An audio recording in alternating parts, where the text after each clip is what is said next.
Shabbat Shalom, and welcome to 5 Minutes of Torah with the Beth Israel Rabbi. The last time I was speaking in a Devar Torah in the 5 Minutes of Torah, I was of course speaking from Rabbi Galinkin's office at Mechon Shechter, the conservative rabbinical school in Jerusalem. I was there for our Beth Israel Law and Learn Israel seminar and trip. We had 30 people on our seminar and it was fantastic. And then 15 of us continued on for an extension trip to see much of the country as well. People loved this experience. They loved the learning, the fact that we had an opportunity to meet with some of the top lawyers and judges and scholars in the area of law across the country. I had so much positive feedback from the participants, and for many of them it was their very first time in Israel.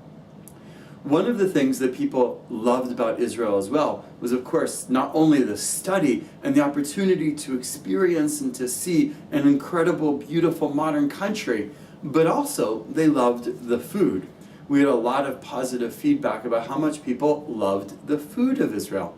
And it sort of reminds me of the importance of food in Jewish tradition. Not only the importance of food in modern Israel, but the fact that food plays an important aspect of Jewish tradition. From a cultural perspective, we think of Jewish food being important in terms of our connection to our Jewish identity. But Jewish food also is important in terms of our religious tradition. When we eat, when we don't eat. The fact that as Jews, every time we eat, we're supposed to say blessings before and after we eat in order to signify that the process of eating is not something that we take lightly, but comes with a deep appreciation of the fact that God has given us the sustenance in order to be able to exist in this world. We know that there are times in which we're not allowed to eat, such as on Yom Kippur. And of course, there are times in which we must eat, such as on Jewish holidays. And one of the interesting aspects of when we don't eat because of Jewish tradition, because of Jewish law, it reminds us once again of just how important food is and reminds us of the blessing that we have when we do eat. This past week, I was reminded of this particular idea by the fact that Lissa and I celebrated our 19th wedding anniversary. Lissa and I were married on Rosh Chodesh Kislev, on the first day of the new month of Kislev, which of course, by the way, is the month in which we celebrate Hanukkah.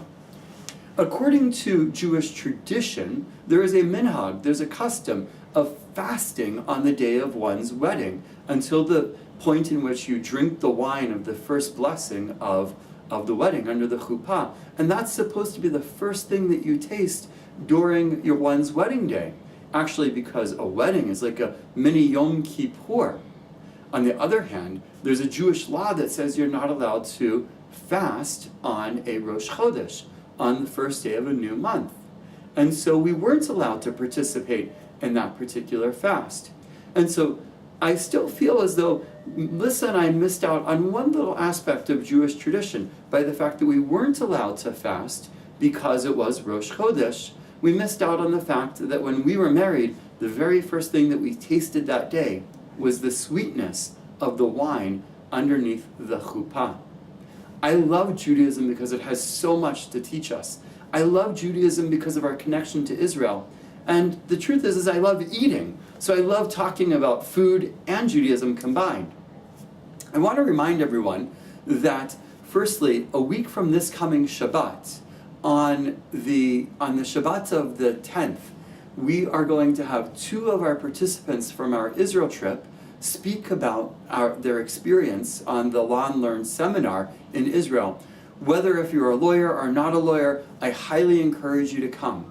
And then only 9 days later, on the 19th of December, we will have an evening session at 7:30 talking about next year's November trip to Israel, which is known as the Israel Cultural Experience, in which we will have an opportunity for those of us who go on this unbelievable trip to experience Israel from a cultural perspective, to experience its food, its fashion, its art, its music, and so much more. So please join us on the 10th during Shabbat morning services, and please join us on the 19th in the evening at 7:30. Shabbat Shalom.